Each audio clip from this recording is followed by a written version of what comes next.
नमस्कार मित्रांनो, मी तुमचा वेलनेस कोच भावेश आणि आज मी तुम्हाला सांगणार आहे की तुम्ही वर्कआउट तर करताच पण त्यासोबत तुम्ही त्याच्यानंतर काय खाता हे खूप इम्पॉर्टंट आहे. कारण जागतिक आरोग्य संघटनेनुसार 80% रोल आपला हा न्यूट्रिशनचा असतो आणि 20% रोल हा आपल्या वर्कआउटचा असतो. तर मित्रांनो, वर्कआउट झाल्यानंतर तुमचा ब्रेकफास्ट कसा असला पाहिजे, त्याच्यानंतर तुमचं दुपारचं जेवण कसं असलं पाहिजे आणि रात्रीचं तुमचं डिनर कसा असला पाहिजे हे खूप इम्पॉर्टंट आहे.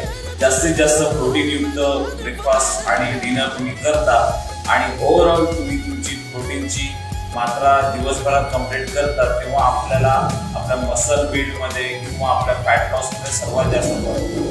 तर मित्रांनो, हे लक्षात ठेवा, 80% तुम्हाला फक्त न्यूट्रिशनवर फोकस करायचा आहे आणि 20% तुम्हाला तुमच्या वर्कआउटवर फोकस करायचा आहे. अधिक माहितीसाठी मला फॉलो करा. Thank you so much.